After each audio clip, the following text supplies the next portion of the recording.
everybody. I hope you are enjoying some of the music as you were tuning in with us this afternoon. First of all, I'd like to welcome everybody to our Discover Wellness While at Home webinar series. For some of you, it might be the first one that you are attending, and for others, it might be your second or third. Today's program is our Declutter program. First of all, I would like to apologize if anybody had issues getting in today. We did send out our normal reminders, but it appears that there must have been some issue with our email reminder system, and we're working on that for our future. So hopefully everybody is getting on. So we might see people joining us kind of as we get started. I do want to post the link for the workbook. Don't feel like you need to print this off now, but if you want to save it, feel free. This will also be emailed to all the participants, but if you're interested, you can copy that link and put it in a tab on one of your browsers, and it will pull up a PDF for you for today's session. With that, I want to introduce myself and my colleague. My name's Chelsea Byers, and I am a family life educator. I serve Champaign, Ford, Iroquois, and Vermilion counties, and I would like to introduce my colleague, Molly.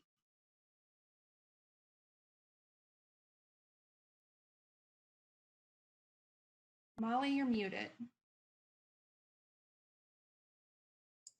First mistake of the webinar. I'm sorry, everybody. I was talking to myself. Thank you, Chelsea. My name is Molly Hofer, and I am also a family life educator. I work up in the Cook County area. I cover Chicago and suburbs in Cook County in my position as educator. All right, we do have a chat box. So there will be moments when we might bring your attention to answer a question, and you can throw it in the chat box. Or if you have any questions, you can throw those also in the chat box. If I'm talking, Molly will be monitoring the chat and vice versa. So just feel free to keep yourself muted, and you can just throw anything that you'd like to in the chat, and we will try to answer questions as we go. All right. A little bit about what is the meeting password? You're in. Yeah, I'm in by phone, but I'd like to connect to Zoom, and it's asking for the meeting password, and I can't find anything in my email. It's Discover. Discover is the password? Yes. All right, I'll let my colleagues know as well. Thank you. Sorry you're having issues. The Family Life team is in different parts of the state. Here is a map that kind of shows where we're all located. Carla's up in the northwest kind of part of the state. Tessa's in the western part of the state. Molly, as she said, is up in Cook County. I'm here in kind of east central area, and Sherry's just south of me. All right, today's program is Simplify Your Life by Decluttering, and I'm going to turn it over to Molly to get us started. Okay, thank you, Chelsea. First off, we're going to start with a series of PowerPoint slides that have pictures or sayings on them. And I want you in your mind to think, can I relate to this picture? Can I relate to this scenario? Just to get us started. And the first you see here, can you relate to this picture? Now, perhaps you can. Perhaps you're thinking, well, sometimes I can relate depending on how busy our lives are. Our garage corner can get like this, or the basement can get like this. But generally, I try to keep it neater. Some of you might be thinking, it looks pretty organized to me. It looks like, you know, everything should be there, and it should be, you know, it's where I can find it. So it doesn't look like much clutter to me. It looks fairly organized.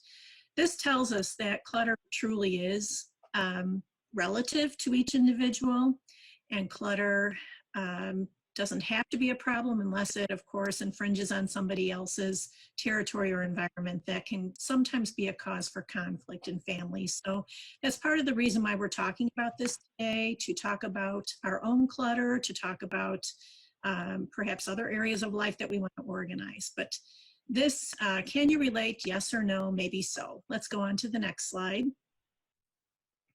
How about this saying? I get more cleaning done in the 10 minutes before someone comes over than I do in a week. That can be very true for me sometimes, depending on how busy my life gets. But many of us, when we know someone is going to pop over, I bet many of us get up and at least put something away or do something to prepare the house for someone to come in. Next slide. I had to clean my house for 2 hours just to tell guests sorry for the mess.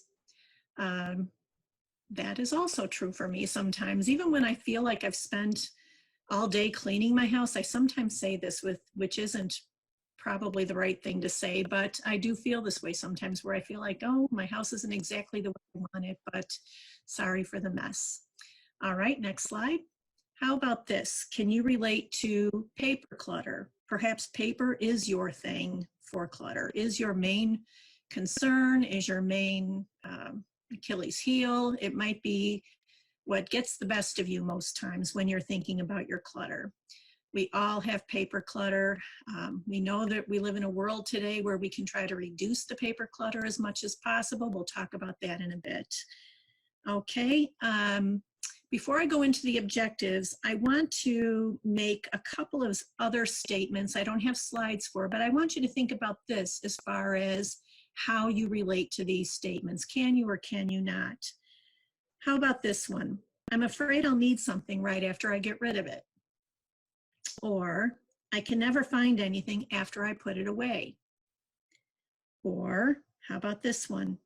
I repurchase items because I can't find them. As for me and my house, I think my house eats nail clippers. So if I were to think of that statement, I have to repurchase things because I can't find them. Nail clippers would be my problem. How about this? I can't get rid of it because it's special to me, or it's sentimental, or it just touches my heart. I don't want to get rid of it. Now, we're not here to tell you to get rid of things that are sentimental to you or that you want to keep, of course. We are here today to talk about life organization, perhaps dealing with some of the clutter that causes us to have stress or anxiety. And how about this one? I want less clutter, but I just can't figure out how to get started. So that's what we're going to do today. We're going to talk about how to get started, and it's a perfect time frame.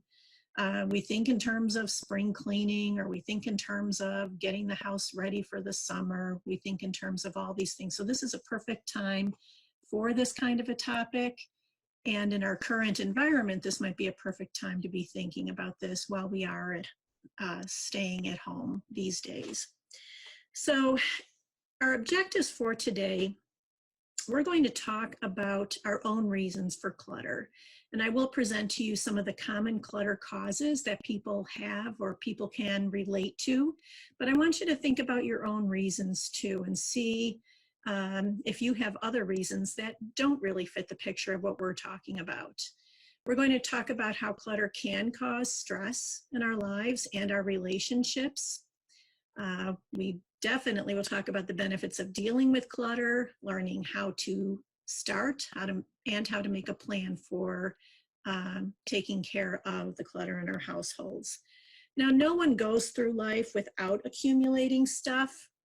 Too much stuff contributes to clutter and disorganization. Sometimes you might feel like you have it more together than other times. Sometimes you might feel like you have more clutter than at other times.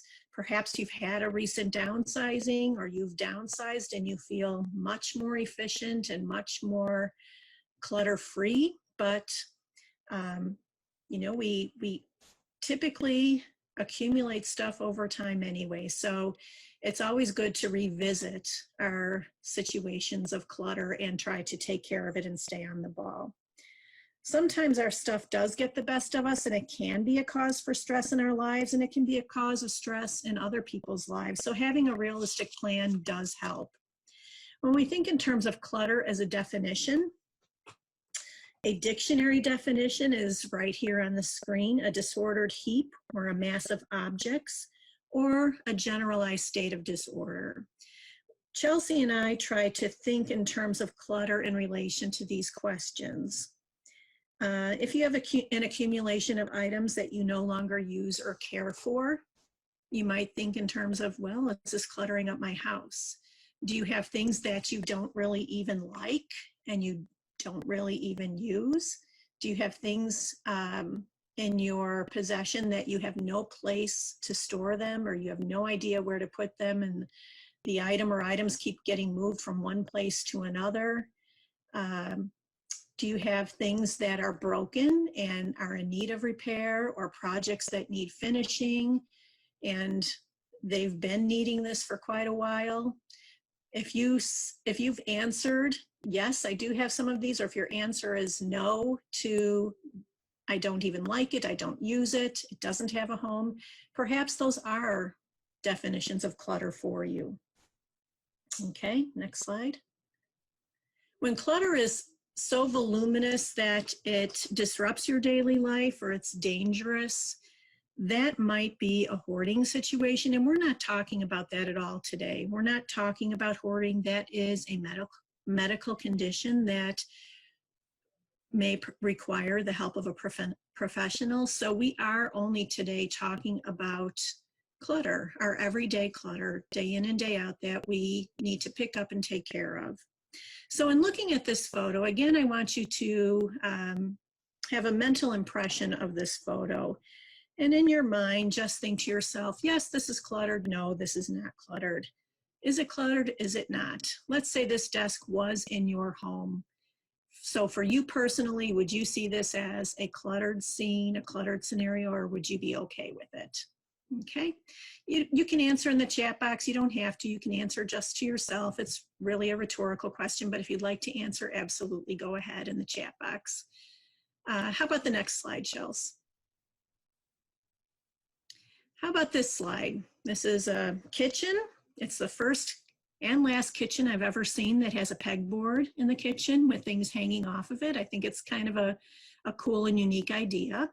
Some of you might be thinking, oh, this is way too much. This is definitely cluttered. There's no way I could operate in this kitchen. It's not for me. Some of you might be thinking, it's busy, but I like it. It's a little, it's colorful. The pot holders are close. I could get to them. I could get to the pans.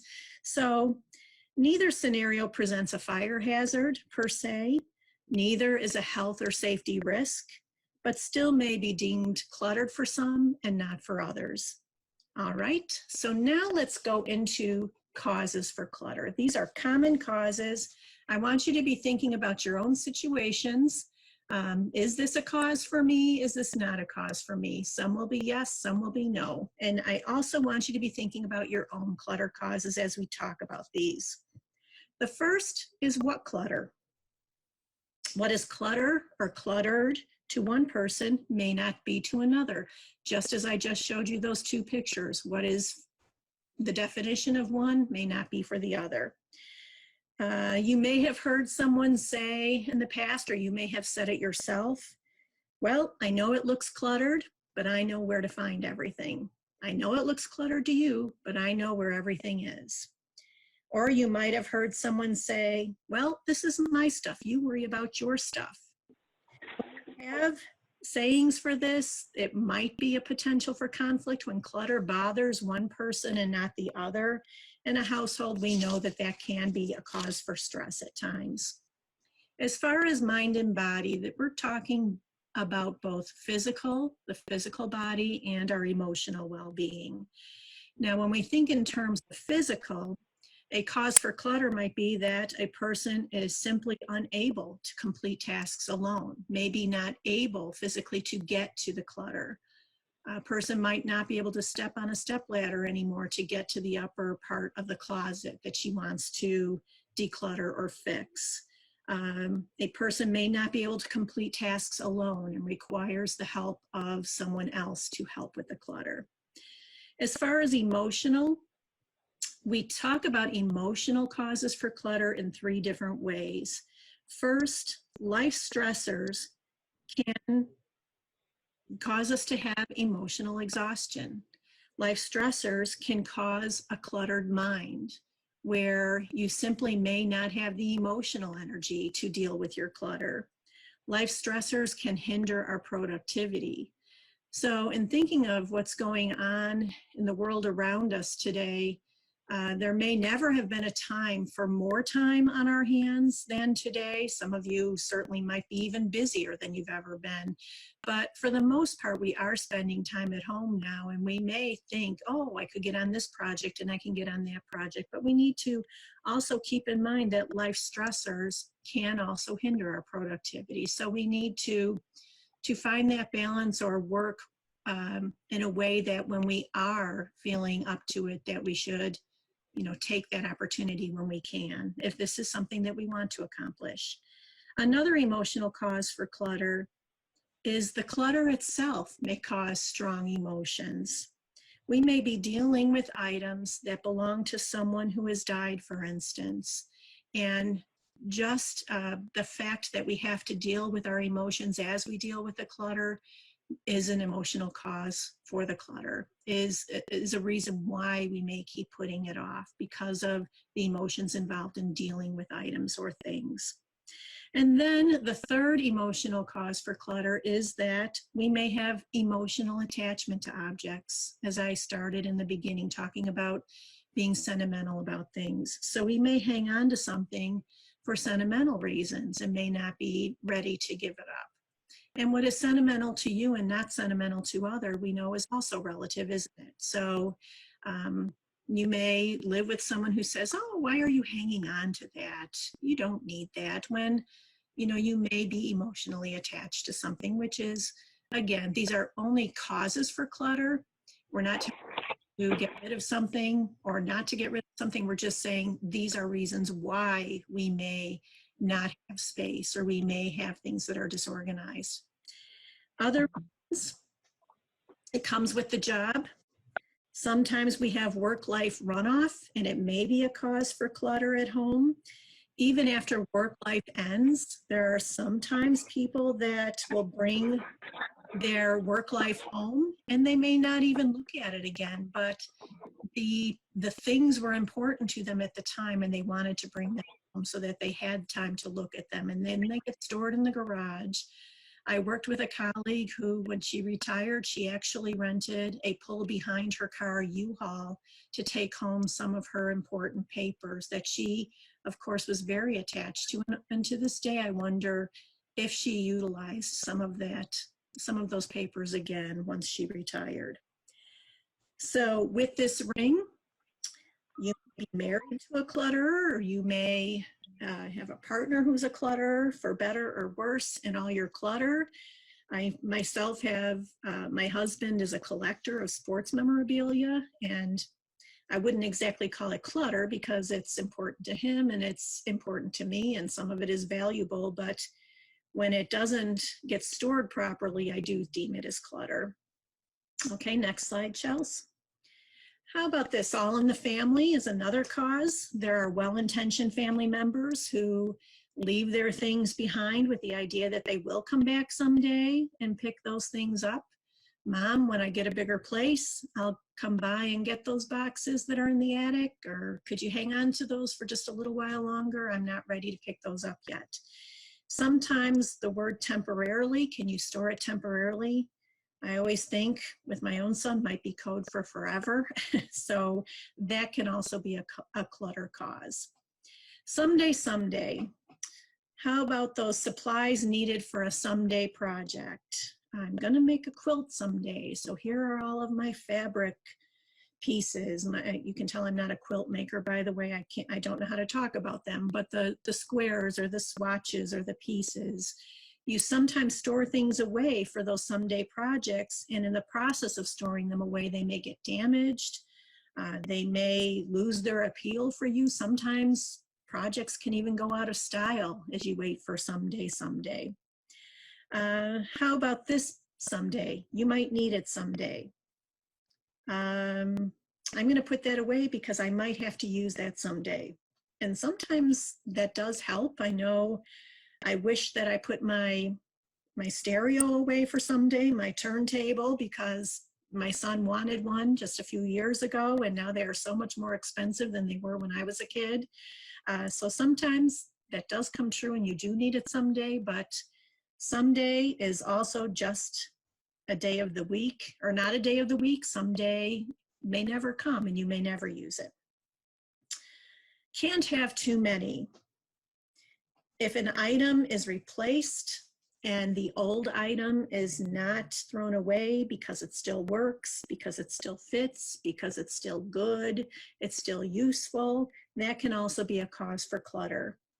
I know my mom, she's been gone a while now, but she loved having a coffee pot that had the hottest coffee ever. And she was alive in the days where we still had the burners, you know, the coffee makers with the burners. And I know they still exist today, but now we have those carafes. But when her burner started to be the least bit ineffective, she would want a new coffee pot, to the point where one day I went out into their garage and she had 2 other coffee pots on the workbench in the garage. And I said, Mom, why are you keeping these? And she said, well, you never know. If this goes out, I might need to use that in a pinch. So having too many things can be a cause for clutter. Busy as a bee. We are busy people. We lead busy lives. The clutter can build because we have the mentality, oh, someday I'm going to get to that, or I'm just too busy right now, I'll get to it someday soon. So we're busy. That's another cause for clutter. And lastly, as far as causes, in and out. When more goes into a house, or comes into a house rather than goes out, that can be a cause for clutter. Limited purchases equals limited clutter. Now, are there any other causes for clutter that you have in mind that you think, well, you said all of these, but this is a cause for me? Just open it up for just about 20 seconds to anyone who wants to put anything in the chat box. Any other clutter causes for you personally that I did not say? I like Rebecca says her husband has 2 containers full of random cables and cords. It drives her crazy. I can relate to that, Rebecca, for sure. Not enough storage space, absolutely. Too many hobbies. Being a teacher, enough said with that. Limited storage, ineffective storage, limited space to put things right. I have always said someday, and now someday is here and I have time, but cannot get motivated to declutter. I can understand that for sure. Okay, I'm looking at all of the others. Thank you very much. Totes and totes for an upcoming garage sale. I have been there, done that too.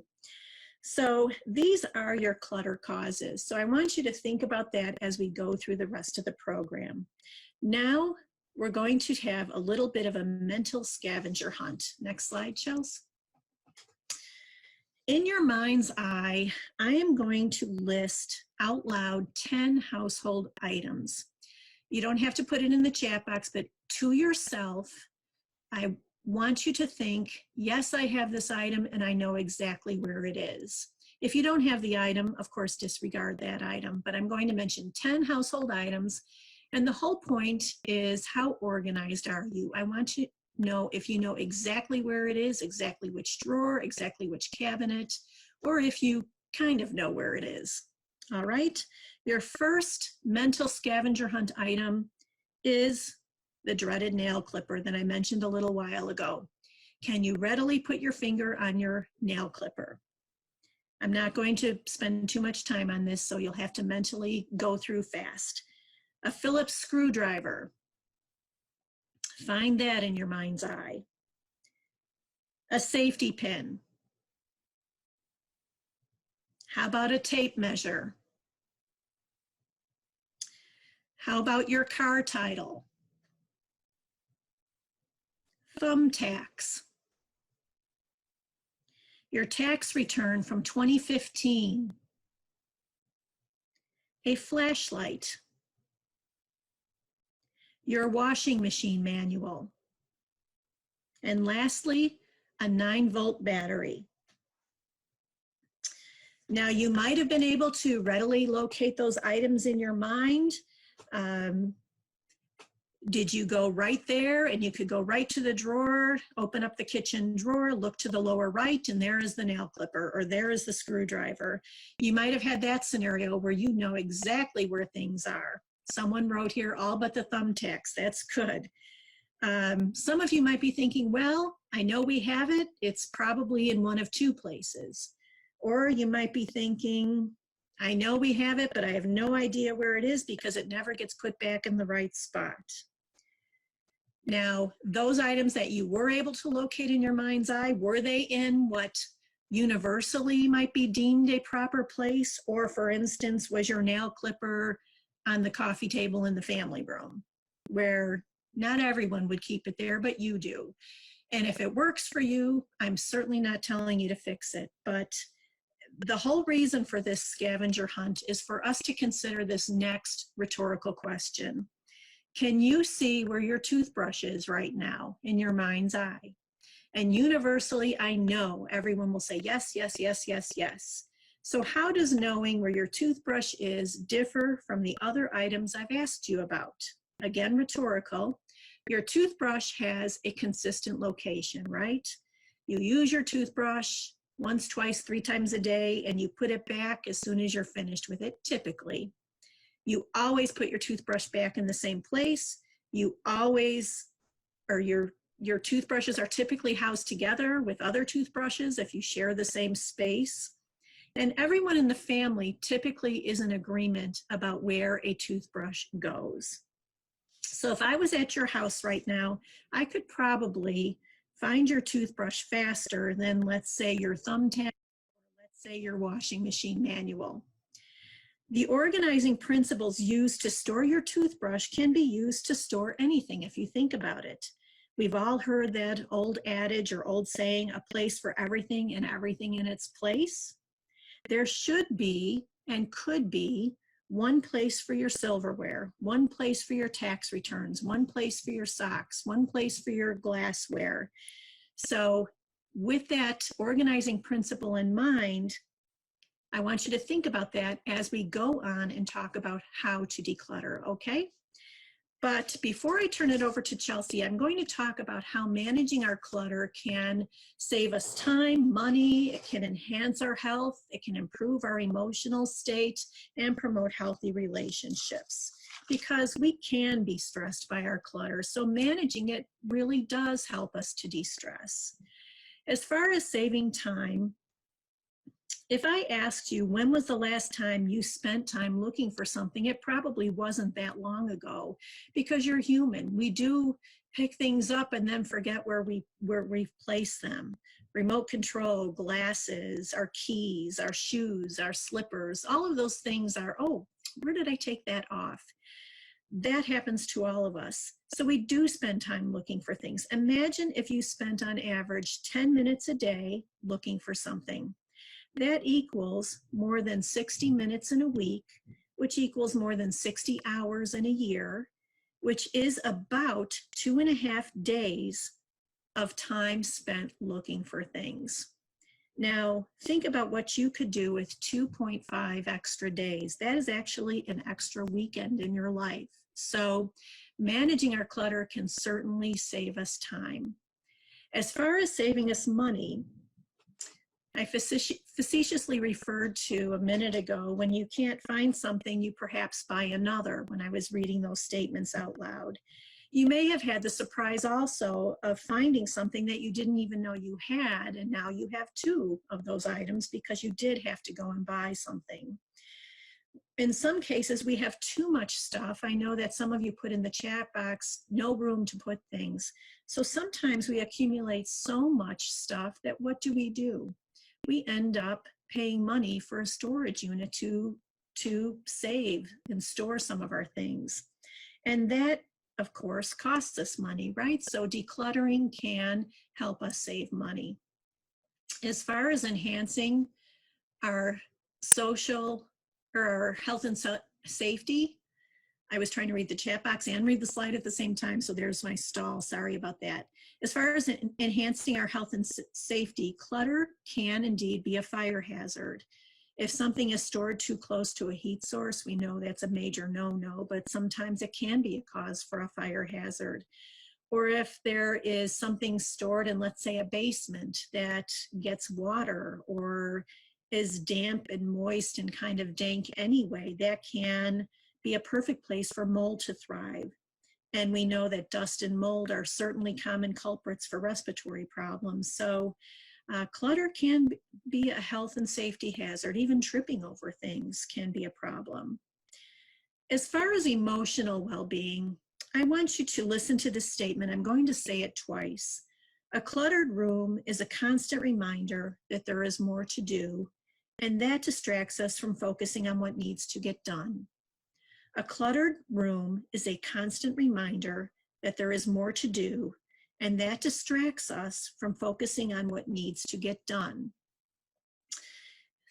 If you're like me, sometimes when I have something on my mind, I lay in bed and think about it, and sometimes it is a room that I want to organize better or a room that I need to go through and clean out. Now think about the opposite of that. Once you have decluttered and really organized a space, isn't it just lovely to stand there and look at it and admire your handiwork, that you're proud of what you did and it really looks wonderful and inviting? So our emotional well-being is certainly hampered when we have clutter for some of us. And when we do take care of it, it is also really enhanced. And as far as healthy relationships, some of you might be thinking, well, I wouldn't have too many clutter problems if it weren't for some of the people that I love who live with me. Or you might be thinking, if the rest of the people in the house would pick up their own things, we would have less clutter. So we know that clutter can be a source of arguments. It can be a source of anxiety.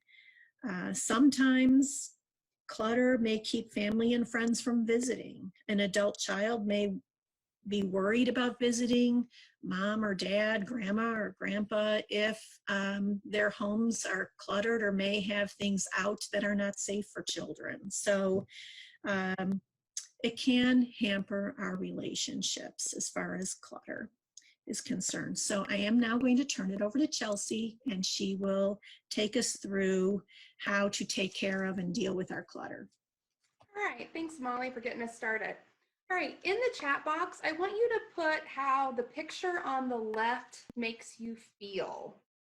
So what feeling words would you use to describe the feeling you get if you were in the room on the left, the bathroom on the left? Anxious, stressed, frustrated, closed in, gross, anxious, stressed, messy, overwhelmed, anxious. All right, now let's go put ourselves in the bathroom on the right. How are you feeling if you were standing in the bathroom on the right? Calm, peaceful, relaxed, proud, clean, bored, beautiful. Yeah, sometimes the things are too clean, right? Or too sparse. All right, thank you, everybody. We put this in here just to help you guys think about environments really do affect our feelings, how we feel about space, right? Have you ever cleaned a closet, your car, maybe your garage, and thought, you know, I'm never going to let it get that bad again? And you feel so proud about how good it looked. And then what happens? Does anybody want to tell me what happens in the chat box? Does it ever get messy again? Absolutely, right? Life happens. If you work for Extension, I always say, oh, my car is always messy. It happens because we're human, right? Before we look at some ways to clear up our clutter, we're going to start by identifying areas that we all want to address. So if you have any kind of paper around you, I would like you to think about areas in your home where your clutter kind of gathers, all right? So, you know, if you were to attack something right away, what first pops into your mind? So write that down on a piece of paper. You can write it in the chat box if you'd like, but it'd also be good for you to have it yourself on a sheet of paper where you're at. Okay, I'm seeing flat surfaces, offices, dining room, basement, utility room, bedrooms, junk room. All right. So when you think about these areas, I want you to be more specific now and think about in that space, is there a certain area? So somebody said flat surfaces. That was a pretty good one. So somebody put kitchen table. Yeah. Is there a certain area? So if it's in a certain room, is there a certain area? Is it a junk drawer? Is it, you know, the end of the kitchen table that you don't use? Is it a spare room that you can just close the door and nobody has to see. If you have a basement, if you just put it all down there in the basement, you leave it. Because what we need to do when we think about attacking our clutter is thinking about, the space, where it is, and then how we're going to attack that clutter. And also, sometimes it's more than just physical space. Sometimes it's digital space, right? So emails, digital files, things like that. So as we talk about these things, as we move forward, make yourself a list of things that you might want to work on, and you're kind of creating an action plan. All right. So when we think of these areas, it might cause you some anxiety and stress, but hopefully at the end of this, you will feel a little bit better about it. So I don't want you to think that this is super stressful, all right? So when you first start, you think, okay, where am I going to begin? There's no right or wrong way. There's different ways to attack this. For some people, they want to attack the area that causes the most anxiety and then move to their next priority area. Some people are more systematic and they like to attack things room by room. So, starting in one room and hitting all the spaces before they move on to that next space. So that's one way to think about it. As you go through these rooms or areas, how do you go through your items? Well, we have some suggestions for you. We think that you should have maybe like 4 buckets or bins or laundry baskets, and have one, it's a trash can to throw it away. One that's the basket of things that are going to get out of the house. You're going to donate it, you're going to sell it, you're going to recycle it.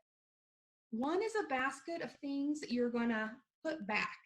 It's just items that are not in their right location. And then there's this one basket or bin to be determined. How many of us get stuck on those to be determined items? You're like, I don't know. Do I want to get rid of it? Do I want to keep it? I don't know what to do with this item, right? And so the reason you get this basket to hold these to be determined items is because you don't want to get stuck on an item, because that's going to halt your, production, your movement forward. So if you don't know, don't spend time on it. Put it in the to be determined, basket and keep moving. Because I think somebody in the chat box had said when they're cleaning their garage, they find an item and then they stop, right? And that happens to all of us. So, we want to think about these items as we're moving forward. So think about it by having like 4 containers, throw away, that recycle, donate, sell. I would kind of put those all together because those are things that are going to be moving out of your house.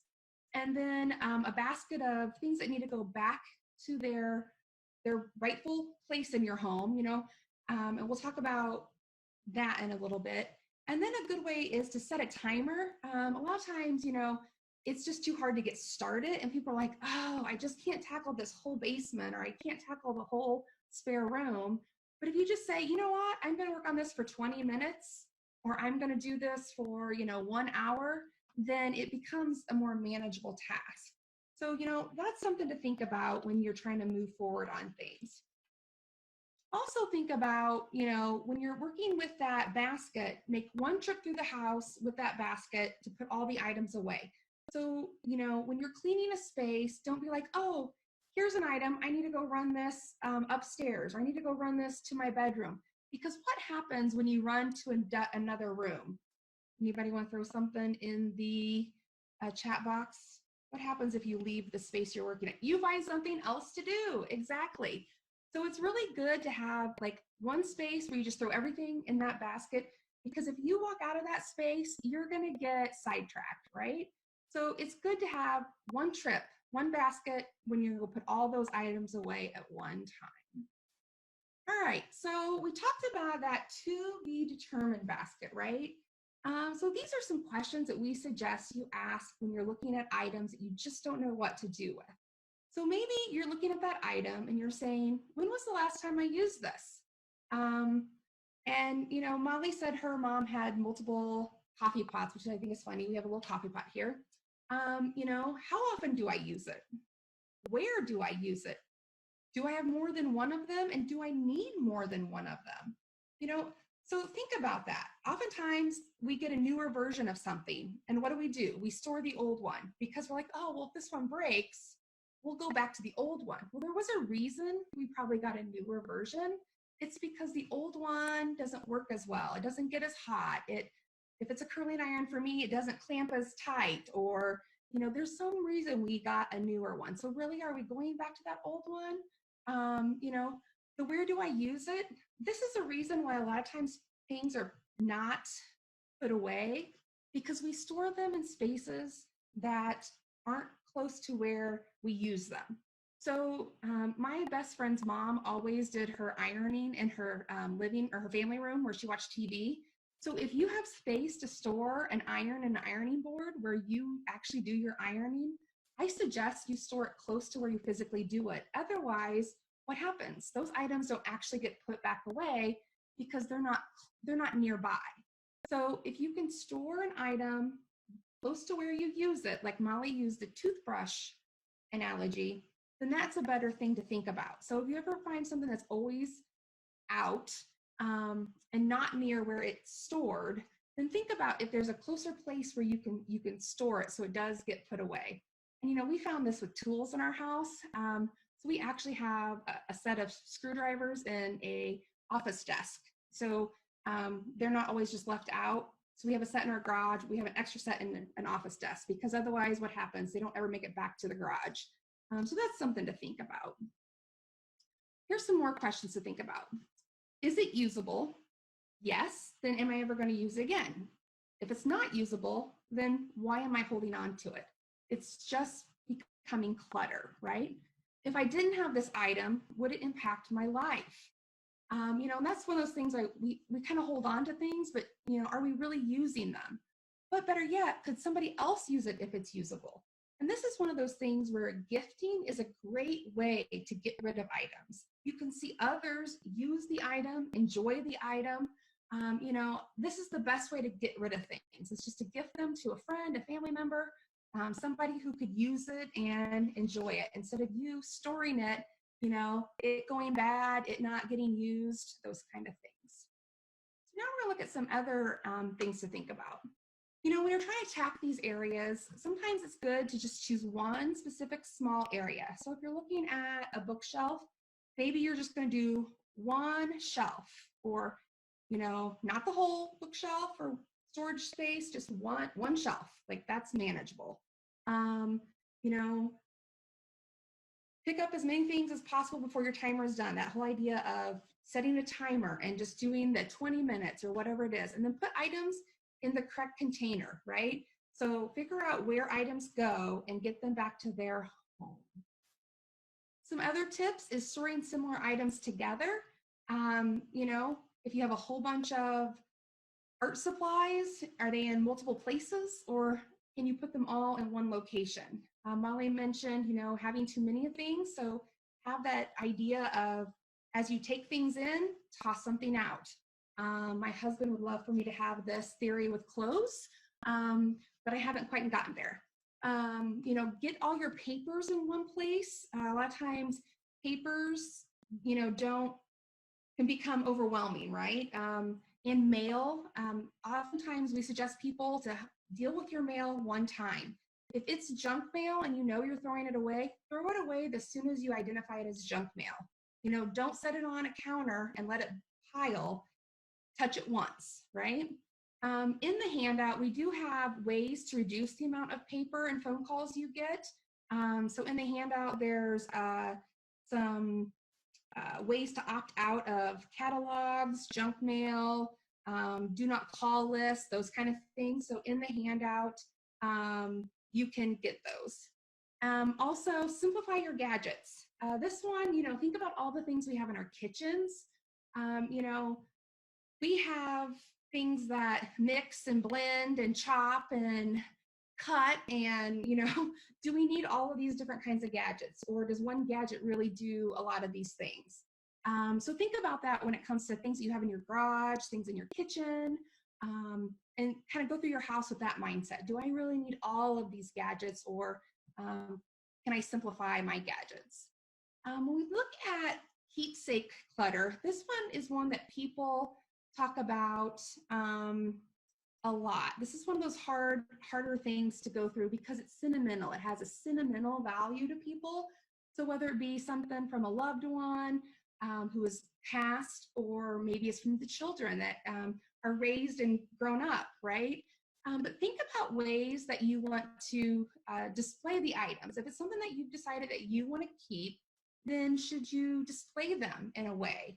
Are you going to store something that's important to you in just a paper box in the attic? Is that going to really keep it nice for long term? Or does it need to be stored properly? So think about items that you're keeping and how you're storing them. My mom was a teacher. She retired and she had all these teacher, bulletin board paraphernalia, the little edgings and the little cutouts that you can make all these bulletin boards with. And when she retired, she was like, oh, I should give these to somebody. But she was a principal for 25 years after she was a teacher. And we started going through some of them and we're like, well, these are pretty dated. So we really weren't sure if anybody would really want them, but she offered them to people, that gifting. And then we, got rid of the rest of them. But it was one of those things that she had them all stored up in an attic, and they were kind of stored not in the best way. So a lot of them were just kind of trashed anyway after being stored for 25 years. So it's something that you want to think about keeping and keeping good. Think about how you're storing it, right? Again, I mentioned earlier, gifting in your lifetime so you can see somebody else enjoy it. Downsize your collections. Sometimes when we teach this, I had somebody say that they had inherited a collection of beer steins because their father was served in Germany during World War II, and they really weren't something that they had wanted. So what they did is they kept one as a memory of their, father, and then they, got rid of the rest of them. They sold the rest of them. So, maybe it's keeping one for the memory, but not keeping the entire collection. So that's something that you could think about doing, or taking a picture of them to preserve the memory and having the pictures of the collection, and then moving the collection on if they don't mean anything to you. So that's one way to use the technology, or repurpose, and organize your photos. Photos, I think, is another big one that people talk about. How many of us have boxes of photos that we need to organize or we have plans for? And now so many of us have all these digital photos that we need to do something with, whether it's we have plans to make digital or to make the picture books, or, we have great plans and ideas of scrapbooking or something, but we haven't done it yet. So maybe there's something that we want to do, with these keepsakes that we have plans for. So think about that if that's on your to-do list. I'm going to check the chat box real quick. It says, just don't gift to your kids who also need to declutter. I find it easier to give my stuff to kids, but have tried to keep in my mind if they really need any of the stuff. Yep, that's a great point. Sometimes it's just passing on the clutter, right? There's lots of people. I think that sometimes kids who go away to college are a great group of people who could use things when it comes to household items like dishes and pots and pans, and they don't have a lot of money, but they're setting up apartments for the first time. So a lot of times those are good people to gift items to. Chels, can I interject for 1 second? Absolutely. It's actually a plug. Teresa mentioned exactly what you just read, that she has to think about her kids and the things they already have. Next Thursday, Chelsea and I are presenting Who Gets Grandma's Pie Plate? Yellow Pie Plate is the exact title. And this is a program that comes to us from University of Minnesota Extension. And it is kind of a secondary part to this. It's about the transfer of possessions and making a plan for the transfer of possessions so that the things that you do cherish and want to make sure that they go on to others. We're going to have a talk about that next week. So that's just a mini plug. It's a perfect time for that little plug for next week. Thank you, Molly. I just threw some personal pictures in here to show you some items that I have saved, to show you ways of displaying things. The picnic basket up on the top shelf of this shelving unit was from my grandparents on my mom's side. They used to take picnics a lot when they were courting. And so I thought that was a cute story that I had never known about them until we were cleaning out my grandparents' home, farm home. And so, I don't know, it just it just grabbed me. So I thought but I didn't just grab it and just stick it in my basement. I put it out for display. The same goes for this owl on the top shelf is from my husband's grandparents. And so it actually used to hold liquor in it, I believe. It's a bottle, but it's a bottle in disguise. You can't tell it's a bottle. And then up on the right-hand side of this one, the globe is a cookie jar that was in my dad's parents' home. We would growing up seeing my grandparents on my dad's side, they always had cookies in that jar. And so I love that globe. And so that's for my grandparents on my dad's side. So those are just things from my grandparents' homes that are in my home now proudly displayed. And then this is something new that we put in our house. My husband and I met playing softball, and 3 of these bats are from my grandma's house. My grandma was a softball player. Actually, she was a baseball player. And then the top bat is my husband's grandpa was a woodworker, so the top bat he made. 2 of the bats are from my bats from growing up playing softball. And then 1 bat was a wedding gift that has our wedding date engraved on it. And so we made a display of all these bats as a collection.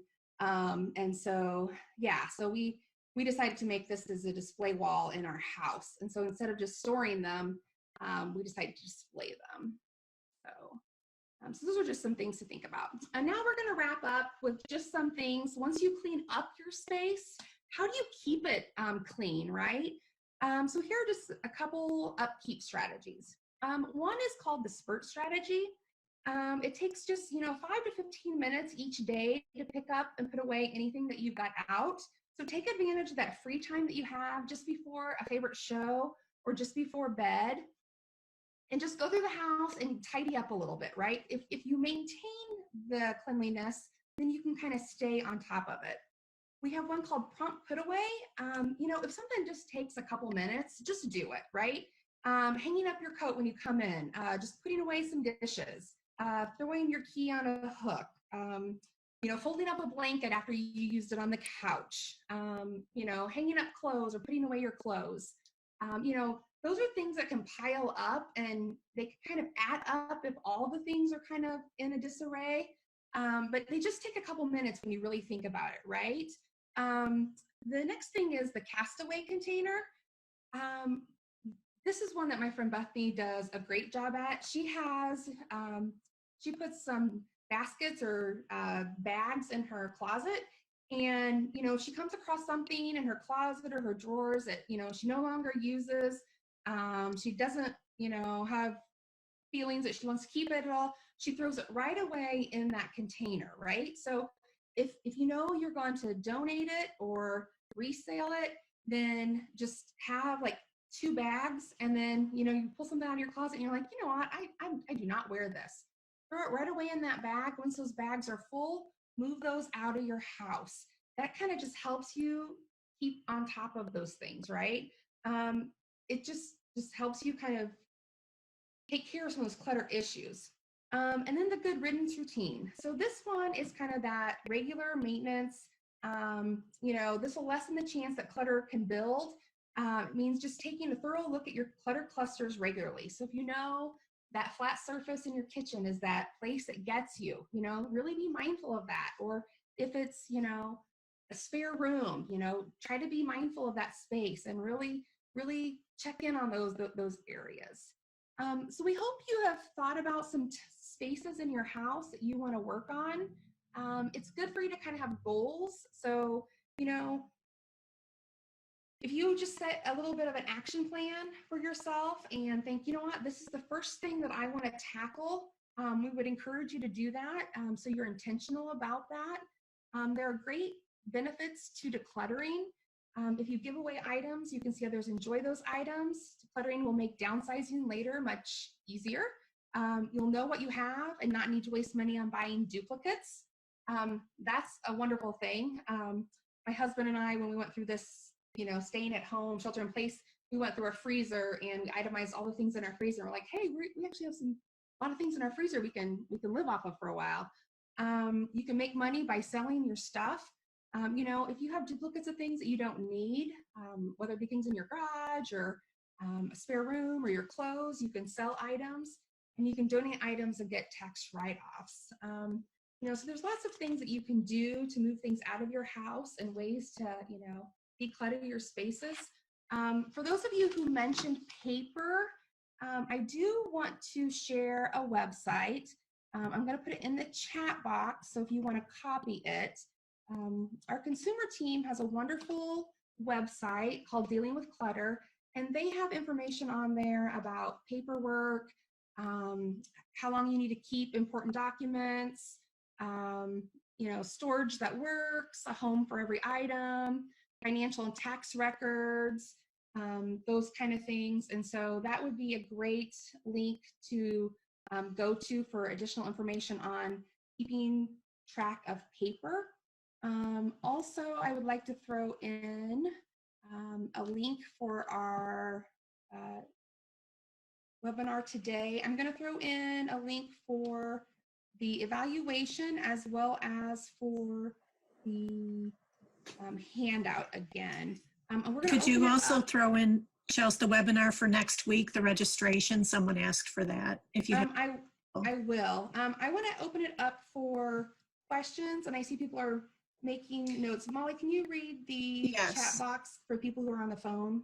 Yes, one of the questions was a place for everything and everything in its place. When I referenced the toothbrushes, how do you get everyone to agree on a place where something should be kept? And one person answered, I think the person, is it Anu Murphy, said, I think the person or persons who use the item the most should decide where it goes. I think that's a great suggestion. I also think it's good to think about involving everyone in the process, really just saying, let's talk about this. We all use this. We're all always looking for it because nobody ever puts it back in the same place. So let's think in terms of what would be the best place, and maybe talk about it together as a family in the household and see if you can come to some sort of consensus, and then really hold each other accountable in trying to stick with it. Let me look and see some of the other. If you have any questions, you can also throw them in the chat box. I figure out why the evaluation doesn't come up as a link to click. Anyway, I guess it's working. Okay. Other questions everybody has? One said, who is taking donations these days? And I know we're in a, I can't really answer that right now because I know donations have stopped many places, and where people on the call are really from all over. But generally speaking, most people know where, where there are locations for donations in their areas, whether it's religious organizations or, Goodwill, AMVETS, other Red Cross, other types of donations. Even animal shelters will take towels and blankets and that kind of thing. And I know we're in a bit of a temporary situation here, but while you are decluttering, you can really ask around and look into that for when you are ready to make those donations. Yeah, and our handout also has information for stuff for Illinois, as well as other places to think about. So things that are more national, such as AMVETS, Habitat Restores, places that can be found in a variety of places. AMVETS a lot of times comes around and picks them up, but there's websites to look on the handout, Salvation Armies, Catholic Charities, Goodwills, a variety of places, Soul for Souls for gently worn shoes. So the handout has a lot of places that to sell, recycle, or donate your items. Some of them also have places to recycle electronics, which is a lot of times a hard thing to find. It also has some links to reduce the amount of your junk mail, like I mentioned earlier. So those are some. It has a page and a half of resources of places to maybe get you thinking to look locally. So another thing that I wanted to mention that we didn't mention, and we typically do as far as additional tips, if you are a garage seller or if you do like freebies at health fairs or you like souvenirs, take a good look at your own personal behaviors and your own personal preferences. And if you like those things and enjoy those things in your home, great, absolutely. But if you find that those things are part of your clutter, maybe you can do less of that, maybe less garage selling, or don't sign up for sweepstakes because then your email is bombarded or your other mail is bombarded, your name and address gets sold, and then all of a sudden you're receiving catalogs and other things. So take a look at your own personal behaviors. If you can borrow something or rent something as opposed to purchasing it, like, of course, library books as an example. And when you do store things away, if you have totes that you put them in, if you can find totes that you can see, even if it's an opaque tote, you can kind of see what's in there. And that might help you in the long run to, if you have totes that are stacked on top of each other, to be able to at least have an inkling of what's in there, or to label your Label them. And if you can, try to find totes that are similar so they stack nicely. Exactly. That's a good way to store things as well. My last tip that I'll say, and then I'll be quiet, if paper is your thing, try to put all of your information in one place. Maybe purchase one steno notebook or one notebook for all of your note taking and reminders and that kind of thing, because then that does lessen your paper here, there, and everywhere. Or, I have to hang this on the fridge now so I don't lose it. If you have everything in one notebook, that really makes things tidier paper-wise. And you also brought up another, I thought, Molly, sometimes we have spaces like fridges that collect a lot of stuff that we put on the fridge with magnets, or we have a bulletin board that gets overrun. So think about decluttering those spaces as well. Have maybe every so often you revisit those areas. If you collect coupons, go through those and get rid of the ones that are expired. What's up there, is it the school calendar from last year? What's up there that, can be pitched or recycled, those kind of things. I also want to bring your attention, we are in the middle of a nutrition, wellness, and the brain series. If that's something that's of interest to you, next week we're going to talk about physical activity and children, and then the next week is nutrition and adulthood, and then the last week is nutrition and older adults, and how nutrition plays an important part with the brain. So that series, you can sign up at goillinois.edu/lifespan wellness. And we also have a program called Extending Wellness, and it's a texting program where if you sign up for this, we'll send you 1 to 2 texts each week, and it's a little health nudge of some kind. So you might get information on healthy finances, healthy eating. It might be a recipe. It might be something on having healthy families. So if you're interested in that, to sign up, you go to goillinois.edu/wellness tips. Again, you'll never get more than 2 texts in a week. We will not share your phone numbers, and you can opt out at any time. So those are 2 other things that you can check out from U of I Extension. Are there any other questions? We will be sending out in a follow-up email a link to the handout and the evaluation. Again, we're sorry if anybody had trouble getting in today. We will follow up with emails. We had some kind of issue with our email system, so we do apologize with that. We covered a lot in this hour, and we thank you very much for your time and attention and your comments. And we look forward to hearing from you again next week and several weeks after. We have all kinds of webinars coming up, so be on the lookout. Yes, the password will be the same for next week. It's Discover. Thank you, everybody. Have a great afternoon.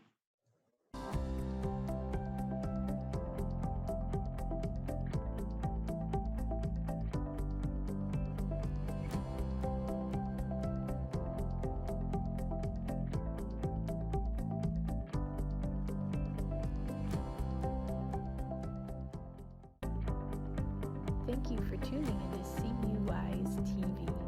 We hope you enjoyed the show. This video can be accessed anytime on youtube.com. In the YouTube search bar, type in UPTV6 and look for their microphone logo. We hope you will join us again next week for more local, engaging content designed specifically for Champaign County